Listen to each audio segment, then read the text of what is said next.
And you can move that thing around wherever you feel necessary. All right. I'm good right there. Got it? Got it. Yeah. Come to me, JC. Yeah, I'm going to leave the jacket on. I'm cold. Anyway. But with these discussions, we want to give the folks as much of you as possible. Gotcha. The idea is transparency, sharing your journey, your story, and we will make it impactful. I don't think that's going to be a difficult concept to grasp in this. Awesome. Well, I'm ready. Okay. JC, I'm ready when you are. Hold on just a moment. Let's go to church. Key Factors Podcast. Here we go in 3, 2, 1. Welcome back to another episode of Key Factors Podcast, Real Estate AF, where the AF stands for And Finance, and I'm your host, Mark Jones. And we are powered by ReviewMyMortgage.com, the largest index of mortgage programs in the nation. And on the past couple of episodes, we've been talking about business planning. We've been talking about people revving up, getting ready for 2025. Talking about consistency and game plans and what it takes to be a top producing agent despite the market conditions. But I want to change the pace a little bit today. Every so often, I come across someone on social media in passing that I just need to hear their story. And after hearing their story, I just have to help you guys hear their story as well. So today I've brought along a guest. Just recently got an opportunity to meet him last night at EXP Mixer, and I'm excited to share some discussions with him today. So without further ado, I want to introduce Rudy Sedatnil. How are you doing? I'm doing good, Mark. Yep. Thanks for inviting me. Of course. This is so cool on Isn't a that cool? podcast here. Man, maybe a KSAT or somebody will pick me up. There you go. You never know. You never know. Yes. So Rudy, if you could, just to kind of kick this off, tell us a little bit about you first, and then I want to dive deeper, go further back. So right now, who is Rudy? What are you doing? Yeah, so Rudy is a very transparent guy.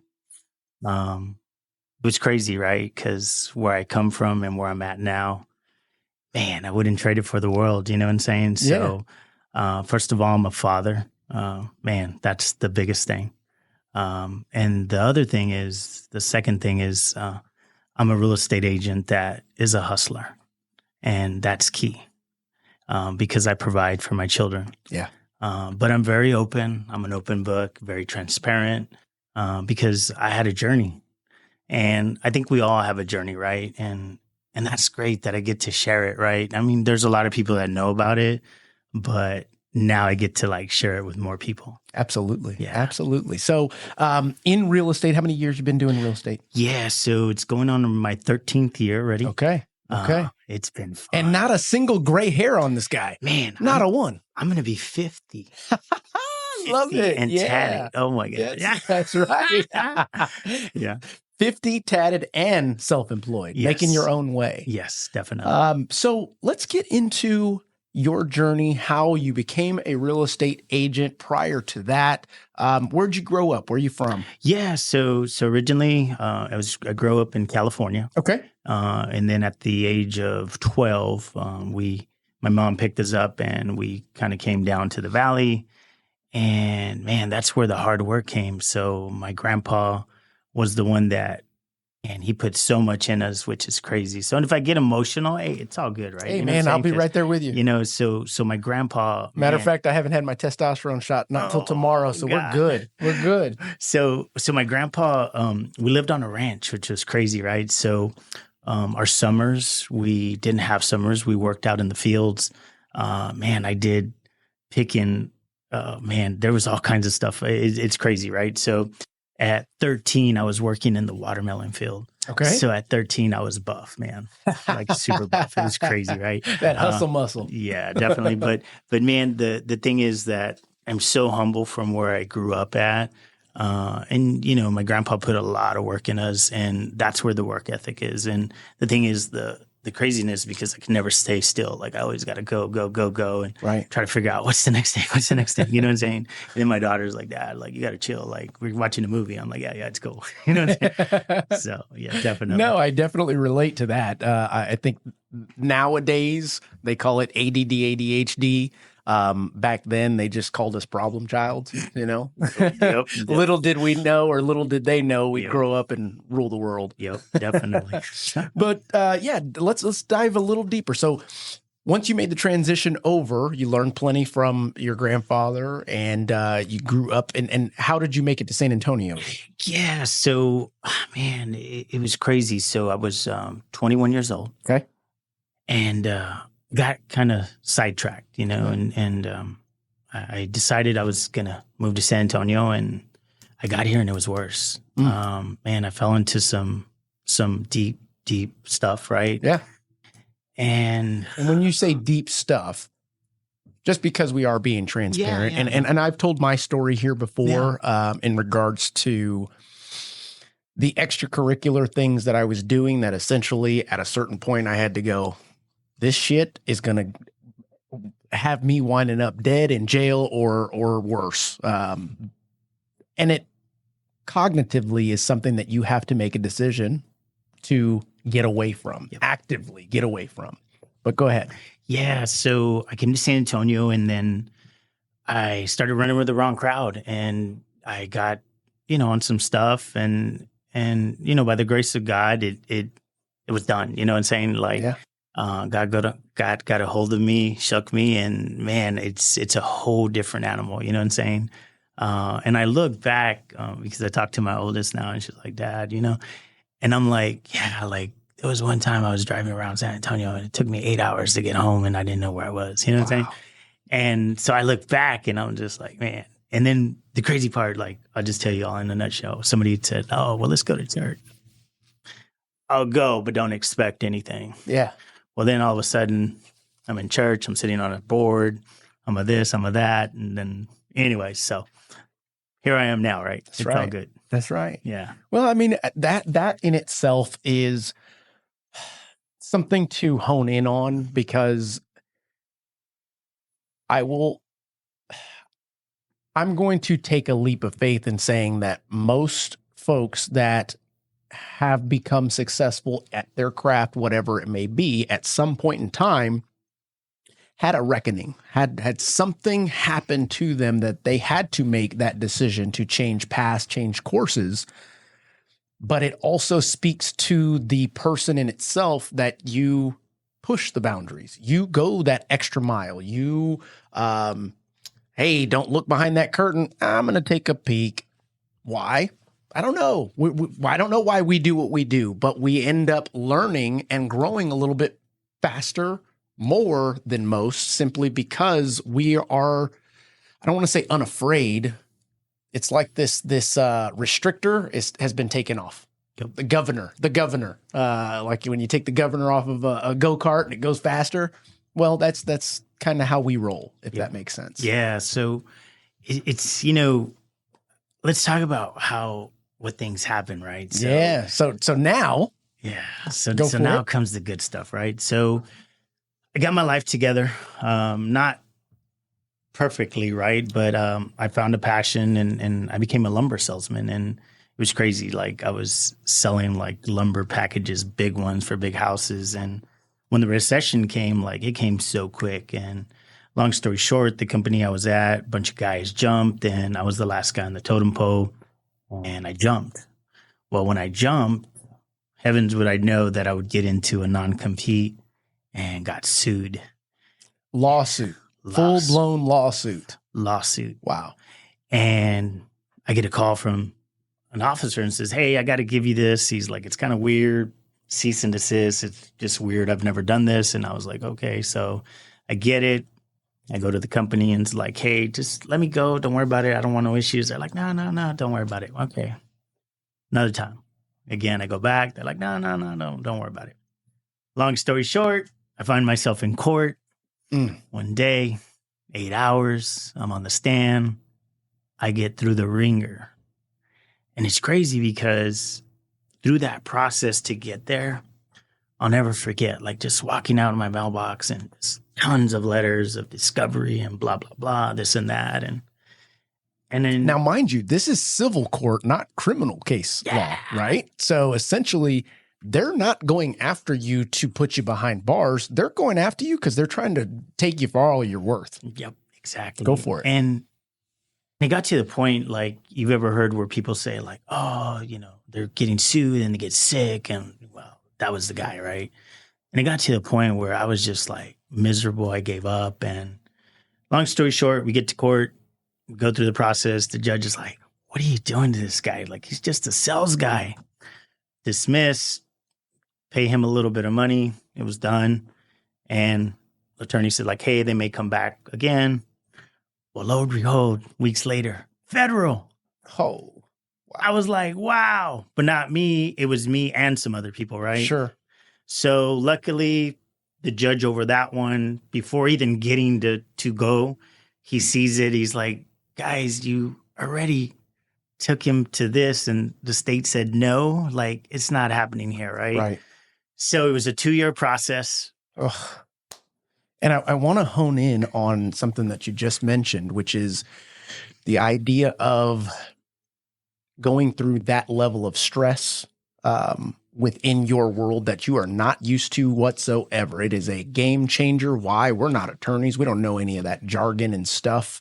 We just know that somebody is after us, and they've got all of this literature to prove whatever their case is to be true.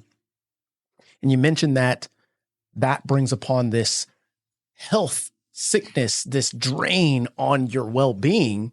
And I can see that not just from this scenario, but there's plenty of folks out there that are going through something that is paralyzing them. Paralyzing them from doing what it takes to be them each day, eating right, working out, sleeping right, and it diminishes your well-being.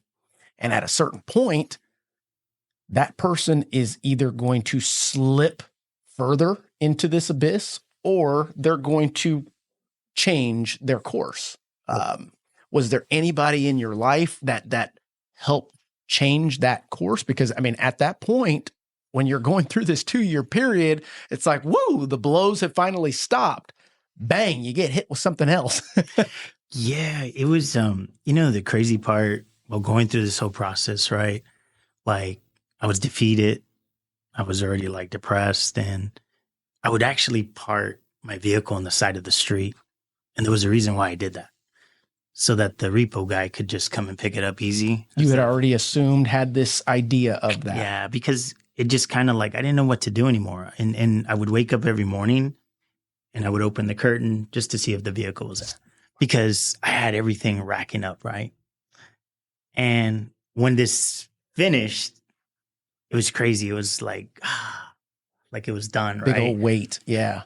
And then I was like, I got offered like, hey, come back to the industry. And I was like, nah, I'm going to pursue something else. And I was kind of like waiting, and I was like, God, what do I do? And it was like, oh, real estate. I was like, all right. And I'm like, well, I'm not a tester. You know what I'm saying? I'm a people person. I'm street smart. I'm, all that. Right. And started studying, started getting all my stuff done, and get ready to go take the test. And driving in the morning, I'm like, oh, nervous. I'm like, I'm not a tester. You know what I'm saying? And then I hear something, and it's like, you're going to be okay. Right? And sure enough, I'm like, all right, cool. I get to the place, and they're like, oh, you have your ID? I'm like, huh? Oh, man, I forgot my ID. I was like, oh, my God. So many things happened, right? Sure. Got everything situated, took the test. Thing pops up. It's like, oh, you passed. I start crying. I'm like, what? I passed. You know what I'm saying? Like, oh, and those tests, man, I remember, matter of fact, I'm getting ready to retest so that I can become licensed in all over the United States. But I remember taking that first test for my license. As a matter of fact, before that, I took the Series 63-7 for securities license to be able to trade. Wow. And you study, you do all the studying. Oh my God. Then you finally get there, you hit submit, and it's like this moment that just freezes in time. And then it pops up. It tells you whether you passed or failed right now. Yep. There is no grading your test. There is no, we'll call you tomorrow. You know, when you get up, whether you passed or failed. Yep. So at that point, you passed. I passed. And I'm just like, is that right? And she's like, yeah, you passed. I was like, all right. All right, let me get the fuck out of here. I'm like ready to go. Like, it's a new start, right? And it's crazy because then I had been shadowing during that time, and I was a guy that would show up at 7:00. And the reason I shadowed was because when I got my license, I didn't want to like drain somebody out. Like, hey, what do I do, right? And I got the opportunity to shadow for like 5 months, and then comes out and it's like, hey, great, start. And back then it was like 80,000, 75. Yeah, it was sales like, prices I and was whatnot. like, yeah, you know what I'm saying? We get some money. And Mark, it was crazy because I was shadowing for all these months. I didn't have an income. I'm just like, man, I was behind on everything, but I knew at some point, like, hey, things would turn around. And I started getting clients and stuff like that. And then I'm gonna tell you a story that's just. But before you do, I want to hone in on something that you mentioned there that comes up quite often amongst the top producers, the experts, is the idea or the lack of drive that the newer to the business loan officers have or don't have in the idea of shadowing. It's like, whatever I do, I need to get paid for it. Yeah, but have you really put in the time to even learn your craft? And many of us did shadow as we were going through the ranks, so to speak. Yep. Go ahead. Yeah, and again, the shadowing was more for me because I always want to learn, and I want to make sure, because at the end of the day, like, again, like I said, I didn't want to be draining somebody and being like, hey, like, can you help me? Can you help me? Can you help me? Right. And I started getting, business, and then it was crazy because I'm at home cutting my grass, and I'm just like, man, everything's piling up. And I get a call from the loan officer I was dealing with. And I'll never forget this. And to the day, like some people have heard, where she calls me, she says, honey, green hair, purple hair, red hair, I don't care. All your deals are falling apart. And I sat there and I said, no, they can't. I need the money. She's like, well, I don't know what to tell you, honey. She says, so-and-so bought a ring and his debt to income and all this. And I just was like, man, I need these deals. Look, I'm behind on my mortgage. I'm behind on everything. And think about it. I just got out of everything else, right? Yeah. And I sat there. She's like, well, I don't know what to tell you. And so I had met somebody prior to that, like a week before, and had come over to the office and was kind of cocky. And I was just like, yeah. And, everybody promises to the world, you get with me, I'm going to take you to the moon and blah, blah, blah. You know what I'm saying? Absolutely, yeah. And at that point, I had to make a decision. And I said, man, you pick up the phone and you call and you just say, hey, look, I need your help. And that's what I did. And I called and said, hey, I need your help. And he's like, what's going on? I said, well, I got some deals. I'm behind on my mortgage and don't got no money. And, so. Was it that person? Yes. Cool. Yes. And it was crazy because he helped me out. Good guy. Saved three out of 5. Had some money. I think I had, like, when it was said and done, like $4,200. You know what I'm saying? So I was excited. And helped me out. And then I said, look, I'll do whatever you tell me to do, and I'm ready, right? And you heard, right, when they say this when the student is ready, the teacher will appear. It will appear. Yeah. That's right. That's right. I was ready. And so I started doing everything he starts telling me. He's like, hey, you got to do this. You got to go out, find people with 620 credit score, 640. And I went out and did it. And now is where the real journey starts, right? So I'm got a little bit of business going. And then I'm a diehard Saints fan. So I'm not going to lie. Who dat? Baby, yeah. So I end up getting invited, right, on this awesome Sunday night game. And it's crazy. So it's Dane Schrader, Ken Davis, Patrick Conaway, and there was another guy on there. And we get to ride on this awesome thing. And I get there and I'm just like, oh my God, like, who are these guys, right? And I sit down in my chair and I'm just like, now, were y'all drove to the stadium? What was? No. So apparently, I call him my coach, and saying he had gotten some big old thing on auction and it was a private jet thing. It was so cool. Right? It was so cool. It was like it's get ready, man. It's gonna blow your mind, right? So I sit down on the jet and I'm just like, wow, this is cool, right? And but I remember, like, okay, one, you just be quiet, you listen. They make more money than you, and that's it, right? And everybody's talking, and I'm just listening. I'm just like glued in, Just right? absorbing, soaking it up. Yeah. And even at this time, Ken Davis told me once, he's like, I remember you were sitting there and you were just taking it all in. I could see this in your eyes, right? Because I just wanted to know. Of course. And we go, I spend the whole day and we're flying back and it's like 1 a.m. in the morning, right? And Dayton Schrader knows this because he knows it, right? And he gets up and he's like, hey guys, we're in the top 1%. We make a lot of money. So when you guys get off, make sure you tip pilots $200 a piece. Man, I reach in my pocket and I had $20, Mark. And at that point I said, man, what is gonna fucking change? So the door opens, man, and I fucking just jet to my car and I sit there and I'm like, it's 1:30 in the morning already. And I sit there and I was like, man, what's gonna change, bro? You got $20 to your name and you're trying to make it to next Friday and just to put gas. And that was it. And after that, like something hit me. And I said, they put their shoes on the same way. They put their pants. The emails go the same way. It doesn't matter. I pick up the phone the following morning. I'm in my office. I'm starting calling all kinds of real estate friends. I'm like, hey, I'm starting a team. And everybody's like, man, what are you doing? I'm like, yeah, by the time you know it, I have all these people come in to join me, right? I'm fucking doing everything wrong. Yeah. And it's so crazy because from that point, I never looked back. And the amount of money I've made has been crazy. But it was that one little thing that triggered when I reached in my pocket and said, I'm broke, man. I'm fucking broke. Yeah. And then I go back and I go back and I look and it's just like, wow. And then I started getting into coaching and everything like that. And then, you start making some money and you're like, yeah, I'm good. Right. So Dayton's getting ready to interview me. I totally remember, and it's crazy, right? So had a conference with him, and I had to send him all my paperwork, and so he's like, "Oh," I was like, "Yeah, Dayton, I got some money." Like, "Oh yeah, got some money." He's like, "But you're one flat tire from being broke." And I was like, "No, I got money in the bank." So I didn't get it what he said. And at that time, there's plenty there that I'd like to dissect in regards to what took place, what was happening, why that was so impactful in your life at the time, based on what you've had gone through thus far. Nothing but adversity. Yep. Everybody's against me.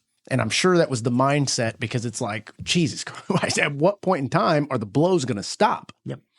You finally made it out of that. You're changing your life. You're changing the course and direction that your sales are headed.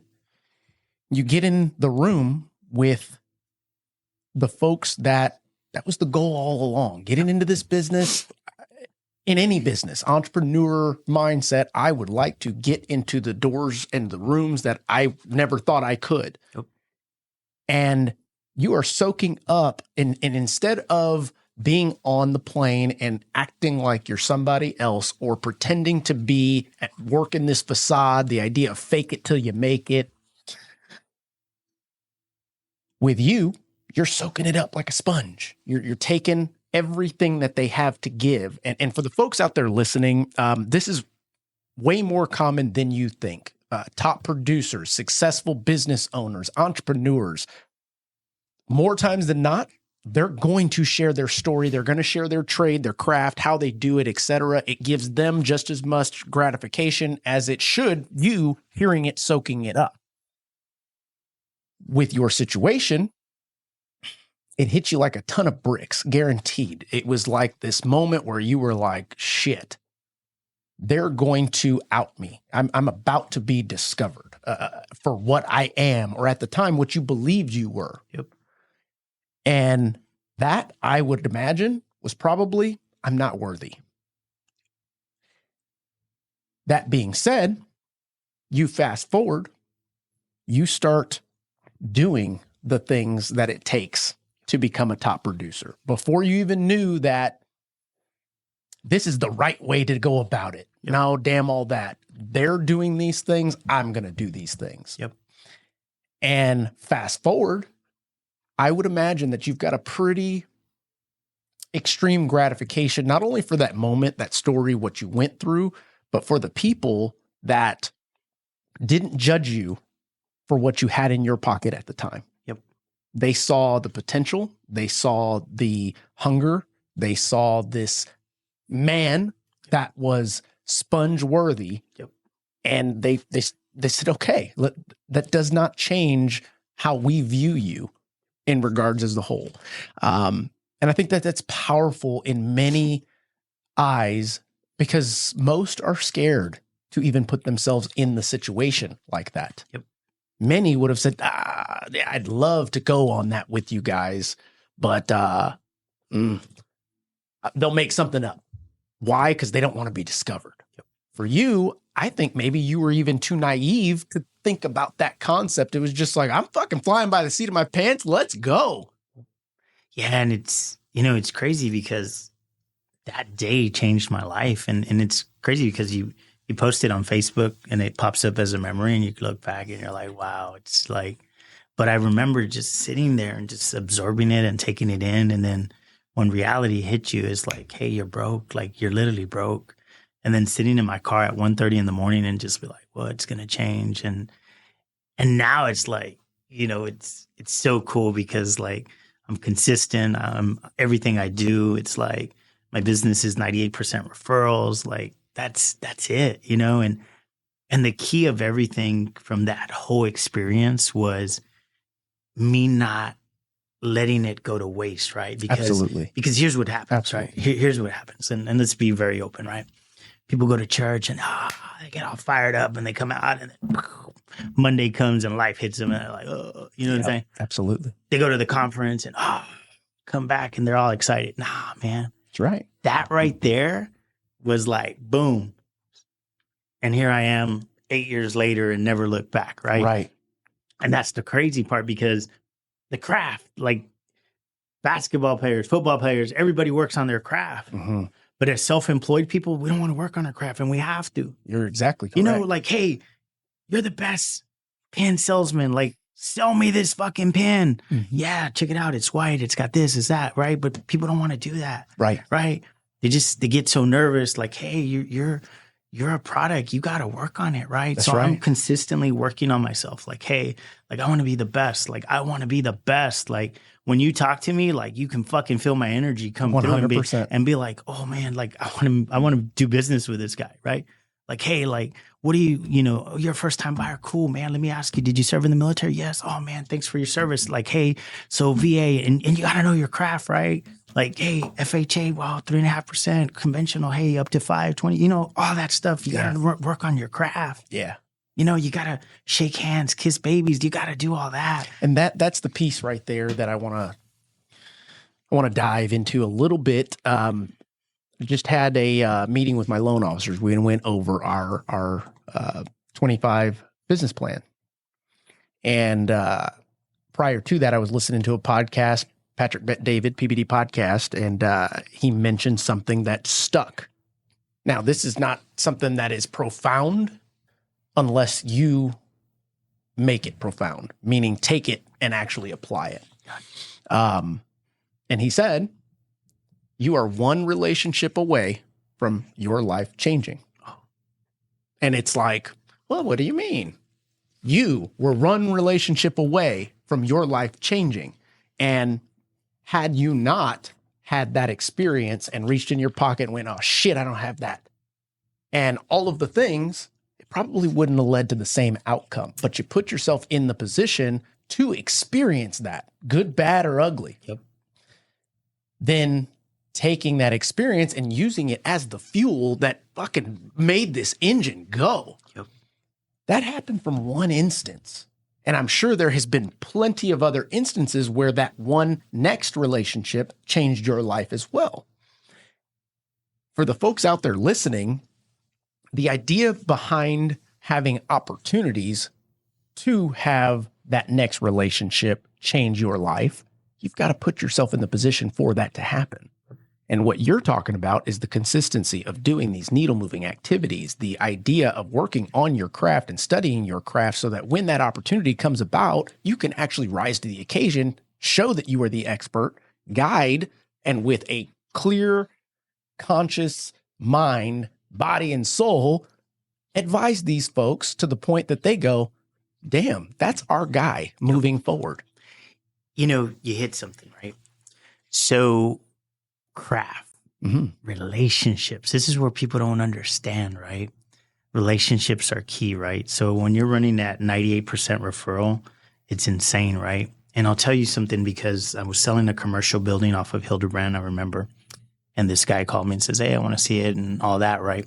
Yeah. You had to be the best at your craft, right? Never met him, show up, boom. Well, guess what? 10 years to the date, almost, still my client. Guess how much he's purchased with me in 10 years? I had no clue. I mean, 29 million. Wow. 10 years. One person, one relationship that changed your life. Yes. And his, mind you, because he wouldn't have continued to come back had you not provided the value that you did. Yep. And the crazy part, he's a business guy. Yeah. He's very wealthy. And that relationship off of a phone call. And it's like, wow. And then I've built more relationships of just people, right? Right. Another one, gentleman. Guy walks in, suitcase, sees me. He's like, this guy's all tatted up. You know what I'm saying? It's like, no. He's like, I've got, I remember he's like, I got 800,000 in the bank. I want to buy rentals. And I looked at him and I said, first of all, I'm going to be very respectful. I said, you're old. Why do you want rentals? You want people to call you to tell you that their shitter is plugged up? And he looked at me and was like, well, then tell me what to do. And I said, yeah, let's take the cash, buy some houses, owner finance, buy them cash, put them owner finance, 13%. It's got a nice portfolio now. Ooh. See what I'm saying? So taking what you know about the idea of making money with money, and you learn that in real estate, you learn that lumber sales, all of the things accumulated to go, you know what? This is what his goal was. Yep. He thought he knew best. Yep. And because he had the money, if he talked to anybody else, they would have went, okay, sounds good. Let's go. But with you, you stood behind what you believed in, the advice that you were about to provide, because he doesn't do real estate. Yep. However he made his money, that's how he made his money. But he's coming to you because he doesn't do real estate. Yeah. He wants to get into it. You're telling him, this is how you do real estate the way you're trying to do real estate to get that goal across. Yeah. Not, I'm here to make the next buck. No, I want to help you build your empire, but this is probably a better route. Yeah. And the idea of him owning those rental properties, having the property maybe make a little bit of margin each month. He pays his taxes, so he gets the write-offs over here. Dealing with all this bullshit. I've been a landlord. I get it. It's not always as difficult as they make it sound. I will tell you that right now. But the idea of something he probably never even fathomed was, let's buy this, turn them around and sell them to someone else that maybe can't qualify, maybe doesn't know what they want to do themselves. Yep. And I become the bank. So not only is he getting to retain a home until it's paid off, but he's going to make the interest based on an amortization schedule where, just in case you guys don't know, he's going to make his money before you pay that off. Yep. The money's made up front, essentially, when you are in a mortgage loan. In fact, did you know that mortgage comes from the term death contract? No. Oh my. Did you know that? No, I didn't. I found that out the other day, and it was like, I sent it to all my loan. I was, hey, you guys ready to go give out some death contracts? They were like, what are you talking about? Yeah, the term mortgage comes from death contract. Wow. Weird. Yeah, and you know the cool part, like he built a portfolio, and then we did some other stuff, and then he ended up purchasing a 30-unit hotel in Carrizo Spring that still runs. So, you know, and I know that down the road when he's ready to sell, I'm going to sell it. We've had a great relationship, like two different people, right? Sure. Like he's older gentleman, comes from money. Probably doesn't have no tattoos. Doesn't have any, but loves me to death. You know what I'm saying? Like, hey, I mean, it's all about the craft. Like you want to go into a room where like people, like they see you and they're like, man, you got to go talk to that guy. He knows what he's talking about. Yeah. Like, you know, Absolutely. not walk into a room and like, oh, there's that dude. You know what I'm saying? Correct. Nah, you got to, your presence. And that's why you got to work on your craft. Like, That's why football players work on their craft, basketball players work in their craft. I mean, everybody's got to work on their craft, because if you can't, then how are you going to be able to speak to somebody that makes a lot of money? Good point. Right. And here's something that I'll show you, Mark, that is crazy, right? So in your business, right, everything is a circle. Okay. It's a circle, right? Everything's a circle, right? From the call, the person that says, hey, I want to get qualified, right? Boom, they get qualified, they give you all their information, right? And when people don't work on their craft, they take you all over the place. Oh, well, no. Real estate's the same thing. Where's your damn process? It's the same thing. Where's your cycle? Absolutely. Yes, sir. It's the same thing. And what happens is people want to take everybody on a roller coaster ride. Doesn't matter if it's $100,000 buyer or $2 million buyer, right? Yeah, the $2 million buyer, they're like well-versed. They know all this stuff that you can't, but it's a circle. Everything is a process, right? Process is the same. You talk to them the same. Doesn't matter. And what happens is a lot of people, when they don't work on their craft, they're all over, because they start switching stuff up. They start saying, oh, and then it's crazy. No. That's right. That's why the craft is important, right? That's why it's like, hey, sell me this pen. Yeah, it's white. It's badass. It writes. It's actually a nice pen. So that's the key, is like work on your craft. Honing in on it and falling in love with what you do, whether it has gotten you to the place that you want to end up or not. It's what you chose. So don't do it half-ass. Do it with your whole ass. Man, that's funny, because now, so I can preach, right? So it's Please, crazy. take me to church. So here's the thing, right? Like, people want to do things, right? But the way that people want to do it is like, oh, I'll put one foot in, and I'm gonna add to that. Okay. People want to do things. Nah, they want to try things. Okay. Because there is a difference, and I think our great Yoda said it best when he said, "There is no try. There is only do or don't do." Or don't do. Wow. So, and that's crazy, because for me, no, it's 2 feet in.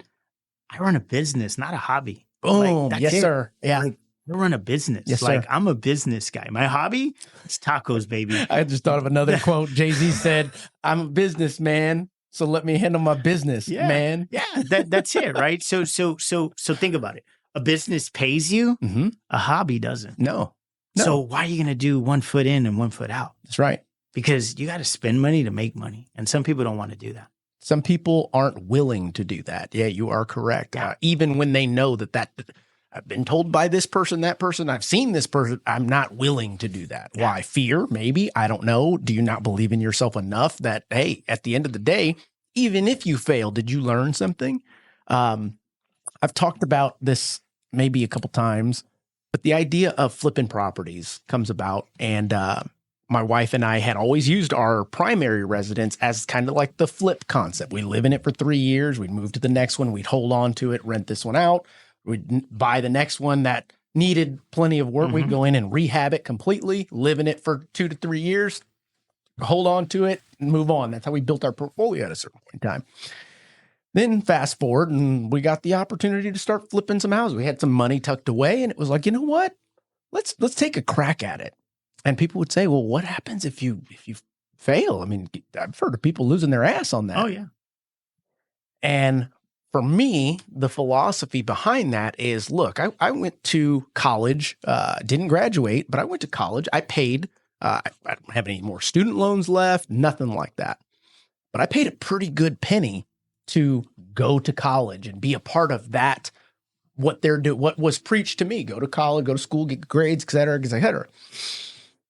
But the idea with flipping property, or any kind of risk that you take utilizing your investments, your ass is on the line, basically. By you, let's say that first flip that we did, let's say we lost 10 grand, 20 grand. Are we going to go, damn, we lost our money, let's take our toys and pack up and go home? Or are we going to go, you know what? That was a $20,000 lesson that we probably couldn't get in college. Let's take what we've learned and do that shit again the right way. Yep. And better, and not do the shit that we did just now that allowed us to lose the 20 grand. So did we lose 20 grand, or did we get a $20,000 education? $20,000 education. The mindset. Mindset. I want to go back to something that you just said that's really important, right? I think growing up, a lot of people were told, hey, you go to school, you graduate, Mm-hmm. you get educated, and then you go work for somebody for 50 years and then you die. Right. It's crazy, right? Yeah, absolutely. Like, no, like that's not it. Like what God gave you, you go out and do it and that's it. Like Mm-hmm. simple as that. You treat people right. You learn your craft. Your biggest why is why. Why are you Mm-hmm. doing this? That's right. Like if your why doesn't make you cry, then fuck, it's not big It's enough. not big enough. Oh, Yeah. I like that. Yes, sir. It's not big enough. Yeah. And that's the thing that I think a lot of people don't check their why. They just like, oh, it's cool, right? Because the why's got them really, man, like, it's crazy, right? Because I've sat down with a lot of people and I try to teach them because I'm going to give you everything I've got. Like at the end of the day, there's no secret. I'll collab with you. I want to sit at the table where people make money and not talk about people. That's what I want to do. Amen. And it's funny because you ask them, well, what's your why? Oh, just want to have money. Like, no, like, what's your why? Like, what is it? You know what I'm saying? Like for me, my kids are my why, that's the biggest thing. That's right. That, and because at the end of the day, like I didn't have the silver spoon. I had to work hard. Like, man, back in the day, if I wanted to go from Payless to Reeboks, I had to work in the fields. You know what I'm saying? Yeah. And the part that if I can get to somebody to understand this, right? Work so fucking hard that you don't have to be checking your app to see if you can even afford Chick-fil-A. Right. Like it should be a point where you're like, don't got to check your bank account. You know you can strike the check and it doesn't affect you, right? And another thing that's really important, Mark, that I really see that a lot of people don't know, they don't know what they're worth, how much they're worth. That's very strong. And, That's very strong. And Yes, here's the thing, right? So sit down with somebody and be like, okay, well, how much did you make last month? Oh, I made 9,000. Okay, 9,000. All right. So let's break it down. So by the time you took it all, broke it down, about 6,200, right? Mm-hmm. Yeah, but I made 9,000. Okay. All right. So what you got for the next 30 days? Oh, I ain't got nothing. 60 days, nothing. 90 days, nothing. 120. All right. So let's break it all down. That's right. 120 divided by, so my friend, you're worth $7 an hour. How's that look? That's strong. Oh, no, I made 9. No. In sales, baby, you better fill up that pipeline because at the end of the day, I know how much I'm worth an hour. That's right. And you need to know that you're worth $7 an hour. Yes, sir. And a lot of people won't break that down. And I think a lot of people don't understand the concept that I'm going to jump into sales and I'm going to be good at sales and then I'm going to go spend my money. Then I'm going to go be good at sales and then I'm going to go spend my money. And what ends up happening is just like you said, somebody stops them, hopefully, and shows them the value of their time. Yep. And the idea of growing their value per hour, per interaction, per transaction, because in our industry, it starts over every month. Every month. And there is, in the beginning, that mindset of, oh my God, it's starting over every month. And in my opinion, that person is already behind. Why? Because you are thinking about it as it's starting over every month when you technically should be thinking about 60, 90 days in advance. Yep. I'm talking about this is my pipeline and the person that I'm going to call that I'm going to work on today, that's going to pay me in 180 days.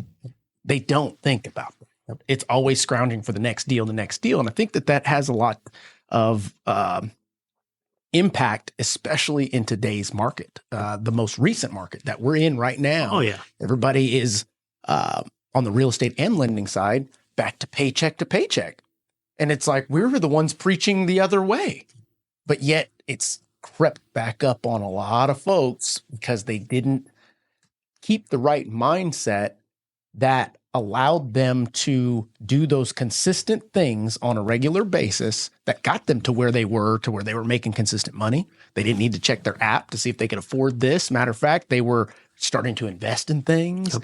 And all of a sudden, before you know it, you're living paycheck to paycheck again. Yeah. And I think the biggest thing is that, and I'm talking from a realtor's point to understand this, sure. Right? Because when I broke it down, and I was like, man, like you see how much you're worth your time. That's just like, wow, right? But I think what happens how great or how little it is. Yeah, exactly. And I think what happens is a lot of people, they get like, okay, I got I got this. It's going to make 12 grand. And, I got to carry it all the way down to the finish line. But there's nothing else I can do because this is priority right now. No, it doesn't work that way. No. Like, you get it where it's crazy, where your anxiety goes up, where you got like 10, 12 deals and you're like, you know what I'm saying? At the end of the day, it's like, Yes. there's not ramen noodle no more, That's baby. right. It's coming. Prime. Is it J Prime, right? Something like that, right? So you got to look at all those things. And I think that's why people really need to sit down and they need to work on their business and understand like, hey, what am I worth an hour? What am I worth, right? If somebody's calling me and be like, hey, come over here and hang out. Like, no, like it's got to bring value to me. That's the key. And until they understand the business part of like, hey, be anal about like, know how much you need to make, know how much how many calls you need to make, like be consistent, like stop the fucking excuses. You know what I'm saying? It's crazy. And don't think like, by all means, like it took me a long time to get here. You know what I'm saying? Yeah. Like I don't have an excuse for anything. Like at the end of the day, I get up, I don't need an alarm. I'm ready to do it. Like that's it. Right. And it's crazy. I still had a great year and I took most of the summer off. Yeah. And I'm just like, wow. And I'm already checked out. But you've already established your needle moving activities. Yeah. You know what needed to be rid from your business, your daily activities, the distractions, the good and the bad ones, and are cognizant. This is this EQ that I talk about. Your emotional intelligence and aware and confident enough that you can judge yourself. A lot of folks are not willing or able to do that because they just don't look broader. It's always right here.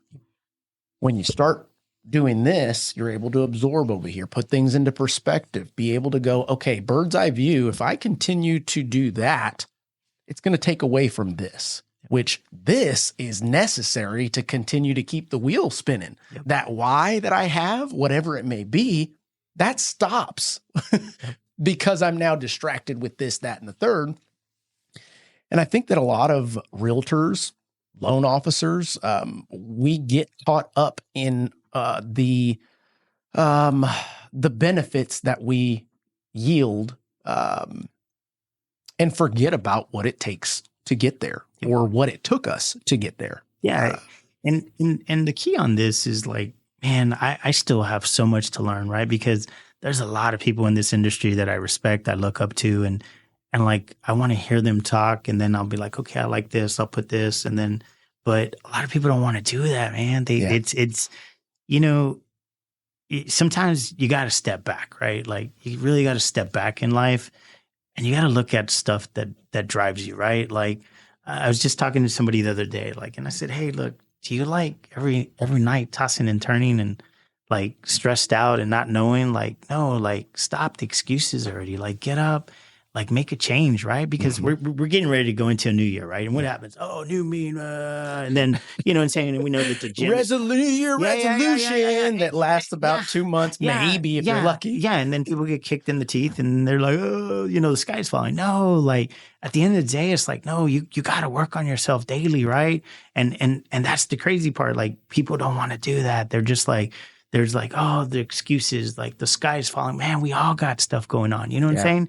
And the way I look at it is, look, I've learned to like take off whatever's going on, put it down, go do what I got to do, pick it up, put it back on, right? Yeah. I mean, we're all dealt with cards, and some people just allow that to just absorb them, and then just like, no, well, everything's falling, the sky's falling, the tires are flat. Like, no, man, like get up, do what you got to do. Like you just. And the part is like, you got to take the time to find your happy place, to know like what drives you, what's going to get you back. Like, don't be scared to pick up the phone and call people and be like, hey, look, sorry, I fucked up. I ain't called you in a long time, but man, I'm back in it. Like I'm back in it. Like seriously. That is a incredible concept just right there that you're mentioning. The idea of what people are going to think, what they're going to say about me. Yeah. I fucked up, so I'm just going to hide from it all. I'm going to hide and it'll go away. It doesn't end up going away. Memory tends to last longer. That feeling tends to continue on to the next deal, next transaction. The the vibes that you are currently attracting because you're hiding from something that you know you should do and it's the right thing to do, but you just can't do it because of your fear of what you think that person's now going to think versus, in my opinion, making sure you protect who the hell you are. We're human. Yep. You fuck up. If you're able to be aware that you fucked up, why can't you be strong enough, believe in yourself enough that you own it? Had a situation come recently. One of the loan officers had a deal bust. I mean, it was damn near, and mind you, they were going through something. And there are plenty of reasons as to why certain things happen. But the idea is, one, we were able to jump in, help that person out, get those buyers to the finish line, et cetera, et cetera. But all the while, that time that had passed, this person was scared to reach back out to the agent because she dropped the ball. This person was scared to reach out to the buyer because they brought the ball. And in the end, it's like, hey, do me a solid. I'm going to challenge you to go against the grain and what your mind and heart and everything is telling you to do right now, because that's that fear voice, the little angel and demon on one side and the other. This one's like, yeah, pitchfork, bitches. Yeah. That one was winning at the time.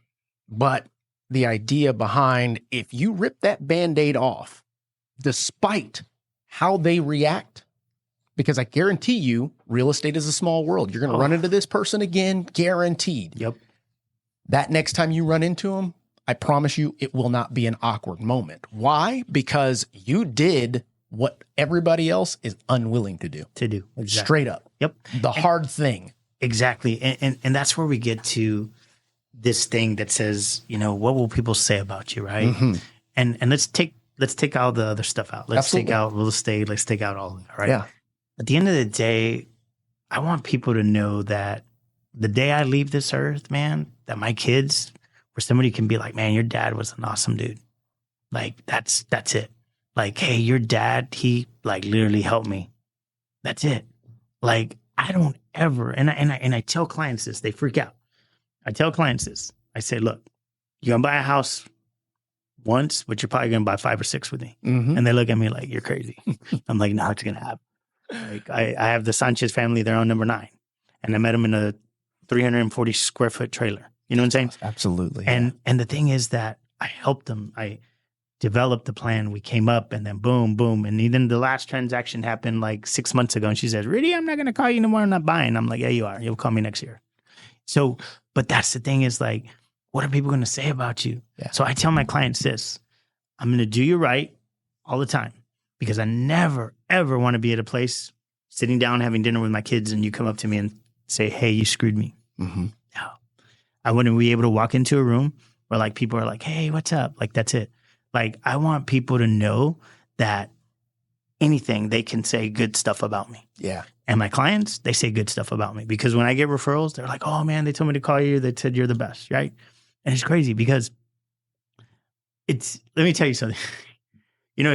I start to like, man, sometimes you got to watch me because I like, It's all right. So I sold a house. This is, man, hopefully I sold a house years ago in King William area, right? Okay. Never forget this. And military gentlemen, and you as you're starting to learn the business, you're just like, okay, well, hey, military people, you got to tell them like, hey, thanks for your service, all that. Well, Of course. Well, I didn't know that his wife was a 2-star general. Oh, okay. Okay. I didn't know that. So here's where I'm going back, right? So it's crazy. And maybe it's better that you didn't know that up front. Well, and because I'm pretty wild, man. Like, but I make it fun, right? And a couple of months ago, I get a call, right, from a gentleman, and he's like, hey, military, blah, blah, blah. And, they referred you. They said you were the best. I was like, yeah, I'd love to. He's like, yeah, I'm coming in. He's like, got to see houses. And I was like, all right, great. So, comes in and all this. And then, I show up and, obviously, he looks at me. Yep. He's like, hey, how are you? I'm like, good. All right, cool. And then, we start going through the day, and we're all in Stone Oak area. And then at the end, he's find a house, right? Him and his wife. And then I said, sir, what do you do in the military? He says, I'm a 2-star general.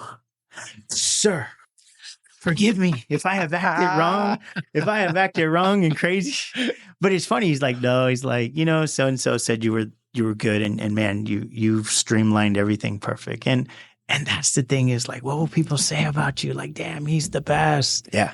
Don't worry about anything else, right? I mean, Grant Cardone says, get yourself a bunch of haters. You know what I'm saying? That's right. But at the end of the day, like you want to be like, people are going to say that hey, the day you leave and your legacy, that they're going to come and tell your kids or your family, like, hey, your dad was freaking awesome. Mm-hmm. Regardless of the fact, like, hey, if he was going to figure it out and he's going to help us out. That's it. And it's so funny that this conversation even comes about the way that it is. I've got something right here as a reminder. This is a quote. Matter of fact, one of my wife's friends that went to high school with, great guy, one Christmas brought me a plaque. And on the plaque, the quote in itself was so impactful to me that I now wear it every day.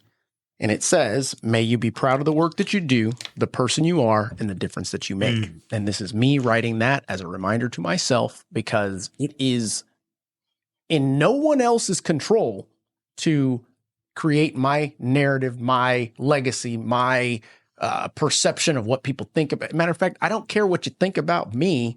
I know what I've done for people. I know what other people do for me.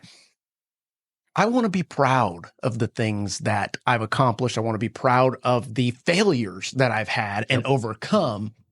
I want to be able to share my story with other people at some point in time and them go, you know what? I'm going to listen to that because there's no ill intentions. It's intended from a good place. Yep. And if he can do it, I can do it. Yep. And I mean that. Like, it's one of those things like, how the fuck did I get here? Yep. Very true. Whoa. You know what I mean? At a certain point, you reflect back on those things and then you start chopping it up and you go, oh, it was that one relationship that I was on that plane and that hit me in the face like a ton of bricks. Yep. Oh, it was that customer that could not qualify, but we were able to do this for them. It was that one person over here that was on their last dime in the position that I was in when I needed it the most, that I gave them $20 and it changed their course. Yep. All of those things start to add up into this legacy. Yes. But I think the most impactful piece that people forget is they want to create these fake narratives and fake what facade you see. Yeah. That wears off. The longevity has to do with a daily agreement that you make with yourself, kind of like the cold plunges we were talking about. Yep. You're damn right it sucks. It sucks. It does every time. It's cold. But I made a commitment to myself, my body, to be able to do that until I see fit, you know? Yeah. But the idea is find whatever it is that makes you the best person in your craft, hone in on it, sharpen your tools, like you say. Yep. And live by that. What are people going to say? Because I am not going out and partying with you guys. I'm working on my craft. I don't care what you say. Yep. I don't care what you think. Yeah. It's going back. It's I'm really real, man. It's crazy. I am, you always got to remember this. And then this is key, right? And I think people need to look at your kids are always watching you. Mm-hmm. They're watching you. Yes, sir. Regardless of the fact, right? And my kids have seen me do stuff that, like, hey, Dad, why did you give that homeless guy your meal? Why did you give him tacos? Why did you give him money? I'm like, son, because we're on this earth to do good things, man. My daughter sees that. And the thing is, because I got to remember where I came from and where I'm at now. Absolutely. And at the end of the day, like, I want my kids to be like, whether it's my daughters that take over my business, my son, it doesn't matter, right? At the end of the day, it's like, no, my dad was a good fucking man, regardless of the fact. He would give you the shirt off his back. That's it. That's bottom line. Like, I love real estate. I love helping people. Like, man, people can call me and I get people call me and man, I'll kick them in the ass and be like, you want me to feel sorry for you? Like, no, everybody's going through shit. Like, get up and get things done, right? And then I think people freak out. Like, oh, that's not what I wanted. Like, no, like, what did you want? Like, you want me to like a shoulder to cry on? Like, no, like you go to church and they hit you. You're like, oh, shoot. You know what I'm saying? It may have not been what you wanted. Yeah. But more than likely, it's what you needed. Yeah. But here's, the thing that, Mark, we all have the same hours, the same seconds. We have to choose what we do wisely, right? Yeah. And by the grace of God, I'm so glad, right, that I was able to change my legacy, my everything, right? Like, because it's cool, man. Like I go back and be like you said, like, oh man, would I have been in jail? Would I have been dead? And like, nah, man, I'm a business guy, right? And I remember getting my hands tatted and they're like, oh my God, you got your hands tatted. I'm like, I already made it, baby. It's not a big deal. You know what I'm saying? I still wear suits and stuff like that. But the thing is, sometimes we really, man, we got to work on ourselves too. Like one, like you want to be a good person. You want people to talk good about you, like the law of attraction, man. Like my energy is like man, like you have no idea. I feel it. Yeah, it's crazy. Like this is me all the time, right? But I've had to learn. Yeah. Because not everybody likes it. You're right. And you have to know that because clients, like I learned a lesson probably like 6 years ago when I had a big team. My assistant's like, oh, they're in the conference room waiting for you, right? I was like, all right, cool. Got my stuff. Walked in. Hey, what's up, guy? The guy literally shut down. I was like, oh shit. Mm-hmm. They didn't buy from me. Yeah. Because he was a little shorter. Sure. And he was like, no, like, dude, you're too much. Yeah. They didn't buy from me. So I had to learn how to That's right. adjust. 1, 2, 3. Oh, those are so hard for me. Absolutely. Man. I'm a fucking 10. Like, let's go, baby. You know what I'm saying? Absolutely. So it's so hard. So just, so that's but that is also a testament to you studying and working on your craft because at the end of the day, there are others that would jump into that room and blame that customer for not buying with them. Yeah. He didn't buy from me because I was like too loud. Like I was just like, oh, you know what I'm saying? Yeah. And he's literally, I saw him and I saw it like when it happened because I would, hey guy, and he was like, yep. And I was like, all right, we're going to get this done. Man, they walked out. They never called me. Yeah. Important to note to folks, people want to buy the way that they want to be sold. Right? Hard lesson, man. I didn't know. I thought like people want this over the top guy, but fuck, that one bit me. You know what I'm saying? And then I learned when I stepped back, I was like, okay, like now you got to know, like, hey, monotone. Mm-hmm. You know what I'm saying? Yeah, so now you know 1, now 2, like level 3, level 4. And then, man, when I meet a 10, it's like, it's on, baby. You know what I'm saying? So it's crazy. So those are things I've had to learn, right? Because I had to go back and like, I was too aggressive and I was just this and that. And I was like, I got to change that. And you know what I'm saying? And now I got it all down. Like, seriously, you know what I'm saying? I see the people that like, okay, I can joke around with them or, you know what I'm saying? Like, welcome home. You know what I'm saying? True. You know, it's true. You got to learn all that stuff. And those are stuff they don't teach you. Correct. Like people think like, oh, I got my license. All right, cool. Now what? That stuff in school didn't teach you shit. Well, I'll even go as far as to say that even if it was essentially taught to you in some class, some training, etc., you're not going to get it or acquire it until you go through it. Yeah. I mean, it's just one of those things like when you learn a lesson, until it hurts, you're probably not going to learn that lesson. Yeah. People will ask, I want to learn how to play poker. And I'm like, get ready to lose your ass. Yeah. Because you realistically are just playing until you start losing and it hurts. Yeah. You're not going to remember that. You're going to think you're getting lucky and all this other stuff. No. Poker's kind of like life. Yep. It will teach you. Yeah. If you listen. There are lessons throughout this son of a gun, but if you don't pick up on them, oh well. Yeah, and that's why it's important to really work on your craft as an individual for everything, right? Yeah. But I think the last thing before I go today is something key though, right? Because it's really important. Top of mind. Mm-hmm. And that's something that a lot of people don't know how to do. So that's a great opportunity for me to ask the following. In the last 12, 13 years, you as a realtor, learning the craft, taking your lumps, etc., building a team, growing a team, losing a team, like all of the things that we've gone through, what has allowed you to stay relevant and top of mind and in the eyes of audiences that may end up utilizing your craft consistently? What is it that keeps you in the relevancy of that? Yeah. So it's crazy, Mark. So I got invited to take a class, right? And they were like, "Oh, you want to stay top of mind? It's gonna cost you this much." And I was like, "Oh, that's a lot of money." But they're like, "No, it's gonna work." And I was like, "All right." So bit the bullet, right? Got to spend money to make money. And if you follow me on social media, you'll see it. Like, I'm very consistent.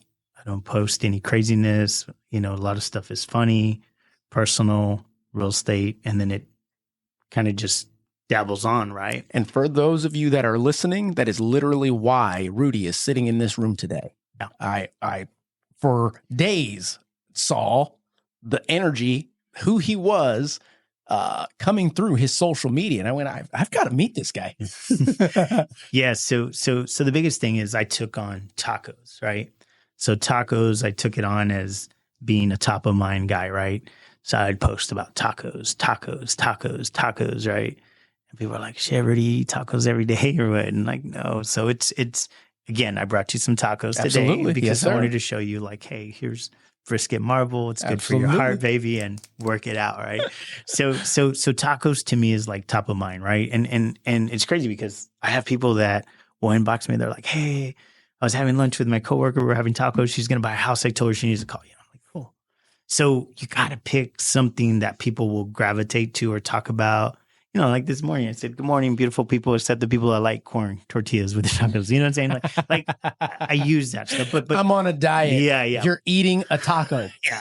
But you gotta. The thing is like people have to understand like social media is a free platform. Yes, sir. It is, and you got to use it 100%. Your advantage, not about you know what I'm saying? Like no, let's like hey, let's talk about good stuff like energy and I get it. Some people, like, hey, I'll post on there like, hey, please pray for me because the taco place messed up my order. You know what I'm saying? But I use that where it stay top of mind and tacos and people were like, "Hey, Rudy," they see me like, "Oh, taco," you know what I'm saying? And that has helped me to leverage to do things right. And that is key. And I think, what that class taught you, definitely, I guarantee you they talked about consistency. Guarantee you they talked about finding a brand, something that you can associate with, that people will attach themselves to. And that has a lot of psychology behind it. Oh, yeah. Before we started this, we looked it up over here. JC, can you throw this up on the screen real quick? We were thinking about the concept of when you go and buy a red car, all of a sudden you drive off the lot and what do you see? Nothing but red cars everywhere. Weird. Are there that many red cars, or is your mind associating that with it? And absolutely. And the concept is Badar-Manoff phenomenon. We looked that up, and it's a frequency illusion. The idea behind your mind associating what your experience was or what you just saw, social media, tacos, relatability, and applying it now to your current state and what you've got going on. Yep. That's genius in utilizing something that we inherently have, do, practice, etc., to leverage in being top of mind. Yep. Pretty smart. Yeah. And it's crazy because I've used it for a long time. And it's funny because Sandra Ronhale, she bought me great friend. Love her. She bought me some taco socks years ago. Yeah. Yeah. It's funny, right? Yeah. That's awesome. I love Sandra too. So anyways, so it's you utilize those things and you use your social media. It's a free platform for you to show people and drive them to get to know them, the law of attraction, and then you do business with them, and it's cool, right? And that's the part where I utilize all that. Like you'll never see, you can go on my social media and you won't see me like posting crazy stuff, about anything. I don't talk politics, religion, all that, but another thing that I noticed that you do, I preach about it, I coach about it, is you are not drilling the people in your audience about real estate, real estate, real estate, real estate, real estate. Guess what, guys? They've got 15, 16 other realtors on their friends list that are doing the same thing. How are you going to stand out, separate yourself from the pack that's going real estate, real estate, real estate? Be you. Yeah. Be vulnerable. Matter of fact, example right here. This morning I woke up and let me see if I can find it. Here it is. So, lady I went to school with, okay? Great person, is always positive and doesn't use platform to bitch or anything like that. She's not in our industry, anything like that. But the idea is she posted a very vulnerable picture of herself. And she's in the state of, you can tell she's overwhelmed. It is something hit her that it was like, God damn, this is hard. This is hard. And it says, posting this because it's real. And I truly believe that one person's story can help another person get through the day. Stress, anxiety, and everything can be the best of you. Keep going. Even when you look like this, even when it feels like this, you've got this. Man, that's so good. And I'll show you the picture right there. Like, that's vulnerable as you can possibly get. Yep. And I told her, where is it? I said, great message. Vulnerability and humility is not easy by any means, but it is the fact where we find our biggest growth. Thanks for sharing. And hey, by the way, you've got this too. Hell yeah. You know, I think before we go, Mark, I think, you know, a lot of people need to step back sometimes, right? Because now in society, it's all about, you know, it's like the hustle, the go, go, go, go, go, go, go, go, and all this, right? And I think my buddy was asking me last night, he's like, hey, you like Jim's restaurant, right? And I was like, dude, I love Jim's. I'm like, I go to this one and that tortilla soup. Yeah, there you go. So I go there sometimes and I unplug, right? Yeah. And I sit down, I get my salad, get my tortilla soup, and then I reflect like, hey, I step back, right? Because like at the end of the day, people need to do that, because the one thing about it is, what if you encounter somebody that's like getting ready to do something that they shouldn't? And you're that one person that God puts you in that, and you got to have that right mind. Just, hey, even if you smile, right? Yeah. And at the end of the day, like, that's the biggest thing, is that people need to take back a step and really, like, yes, focus on themselves, but maybe help out some other people, right? I mean, I'm so glad and blessed where I'm at, because I'll never go back to the person I was, because that will never happen, right? And I'll take other people with me, you know what I'm saying, to help, right? And that's the key. Like, I'm a giver, man. Like, dude, let's go. You know what I'm saying? Like, I don't care what team, whatever, like, let's go. At the end of the day, because I know how it felt to have not even $43 to even pay a water bill, man. Yeah. You know what I'm saying? I do. And that's the thing that is, I'll never go back to that. And I'm glad that I'm here. I'm able to do what I love. Yeah. You know what I'm saying? And now it's just still working on my craft. Like, again, like, I'm getting ready to do my goal sets again and try to get that figured out and be like, okay, great. You know, I did take a lot of time off in the summer, but it was cool. I spent it with my kids, you know, all that. But at the end of the day, like, people really need to find out, like, what's your why? Why? Doesn't matter. It doesn't matter, right? It does not matter. It's never too late to start. Like, you got to get back and be like, no, I got to get back. I got to go back and I start to do this, boom, boom, boom, right? And then if you're going to get into something, doesn't matter what business it is, be the best in your craft. That's right. So before we wrap up, right? Or you tell me when you wrap up. Hey. So I go back, right? So, hey, you like this, huh? Oh, I love it. It's pretty cool. Oh, man, you have no clue. I love public speaking too. So anyways, but I go back and I used to tell my team, like, hey, this weekend I want you to watch a movie. And they're like, oh, which movie? The Pursuit of Happiness. Great message. I like to go back to The Pursuit of Happiness, right? Where the guy is, you know, in the restroom with his son, and he's sitting there and he's like, man, and, you know, they're trying to somebody's trying to get in the restroom, and the guy never stopped. Right. Like he freaking became like the top of the top. Regardless, he got hit by a car. He still showed up, and he's like, man. And sometimes people need to go back and find that fire, man, because we all have cards that we dealt with, right? Some have dealt with them. Some just said, screw it, fold it up and whatever, right? Like, go back and see something that's going to drive you. And I have to go back because, man, I love that movie. Yeah. Where the guy was just like, man, he's like, you know, the guy's like, oh, it's a time machine. And, you know, no, like literally because it sells, right? Because it puts you in a position to say, like, literally it's because it's based on a true story. Like the guy was with his kid. Imagine that you're with your kids and in some place and you're just like, man, I got to figure this out. And I'm glad that I had that aha moment where I was like, no, like, you're broke, dude. Wake the fuck up already. Like, enough is enough, right? They put on their shoes the same way, their pants the same way. They turn on the computer the same way. There's nothing different. That's right.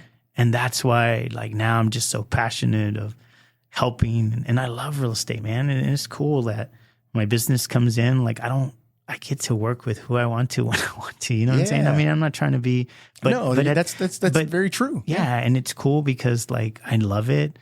And again, but I work on my craft, and that's a lot of things that a lot of people don't see, right? They like, I literally work on my craft, and I sit there and I spend the money to go to the conferences. I spend the money for this and that, but it's to help grow so that when I meet the person that needs the help, I'm going to help them too. And that's key. You're equipped to be able to fulfill that fiduciary responsibility whichever way and whatever is thrown at you, because you are taking the time to invest in yourself and hone in on your craft and to even parlay on the pursuit of happiness. But the song version, not everything that shines or glitters is always gold. Wow. So get rid of the distractions. Find out where the real gold is. And it's going to be, I guarantee you, every single fucking time, it's way deeper than what you thought. Yep. So don't just skim the surface of stuff. Dive in. Yep. Go all the way in. Man, there were so many key factors talked about in this episode. Those out there listening, I told you it was going to be a little bit of a change of pace, and I hope we fulfilled that for you. But we didn't talk a lot about real estate today. It had a lot about the person, who you are, what you can become, what road bumps, what adversities that you're going to go through and overcome. Because I will tell you, based on my experience, you can't avoid adversities your whole life. You're either going to allow those adversities to define you one way or another. And it's either you're going to make that adversity be the crutch or the cripple that just defeats you, or the thing that fuels the rest of your career, your life, and continues to grow upon and add upon the building blocks, because it always starts with a foundation. Yep. In my opinion, your foundation was hitting that runway, getting to the game, getting back and going, oh shit. Yep. I'm about to lose all of the respect that I thought I had, all of this stuff. Come to find out, they don't care about that shit. Yep. They don't. They want to see you succeed. Yeah, definitely. And I think you want to see others succeed out there just equally as well. Oh, heck yeah. Big time. Rudy, this has been enlightening. It's been a solid reminder, and I think a lot of folks out there needed this. Yep. I'm incredibly grateful for being able to sit with you and glad you shared your full transparent story with us. I know there's folks out there that are going, man, I didn't get any real estate stuff, but shit, I got some act right today. Yeah. And I needed that. Yeah. And, you know, and I always say before we go, right? I ain't go for hours no more. But here's one thing, Mark, that it's key, right? Because I want to say this, right? And like parents, you know, my dad died, passed away a long time ago, and you know, I got my mom and everything like that. But here's the part that people need to look at something, right? Like at one point, be at a position where you're like gonna be like, hey, mom, dad, pack your bags. We're going out of the country for 10 days. Don't worry about it. I got you. Like, put a goal so big that it fucking scares you. Ooh, yes, sir. And that's the thing that when I tell you, like, do everything you got to do, work on your craft, your why and everything, that at the end of the day, you can go to your mom, your dad, your brother, your sister and be like, hey, man, I know you've had it rough the past couple of years, but we're going to get away for 10 days and it's all on me. That's the thing that people need to look at and put that as a goal to say, man, I just took my whole family on vacation. I paid for everything and it's cool. And it didn't even put a dent in my pocket. That's what it's about. Absolutely. Yeah. Yeah, man. Hey, Rudy, thank you. Yes. Thank you for sharing your story. Thank you for joining me. And I already know the title of this one. It's basically Laugh and Cry, but don't be afraid to try. And the try is going to be crossed out and it's going to say do real big. Wow. Okay. Those of you out there listening, hopefully you got something out of this. I say this at the end of every episode. This was not intended to scare you. It wasn't intended to do anything other than give you some perspective from the eyes of somebody else who has been there, done that, and failed at that, and continued and pushed forward and found the fuel that they needed in order to overcome the adversities. And it wasn't just one adversity, it's multiple adversities. And you will face that. You will find that. As you're growing, as you are doing the steps that it takes to actually grow, you'll find that there's going to be more adversities than you ever even imagined. There's going to be more haters than you ever even imagined. It's okay. Let them talk. Let them do whatever they're going to do. You stay true to yourself. Focus on your craft. Focus on your why. And don't try. Go out and do it.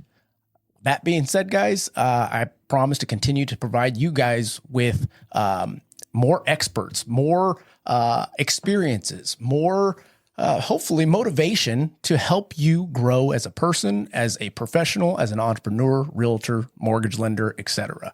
But this was a fantastic episode. I want to thank you one more time, Rudy, for joining me today.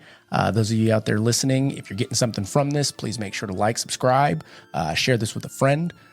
Especially this one, you never know who could need what we were just talking about today. So that being the case, guys, we will catch you on the next one.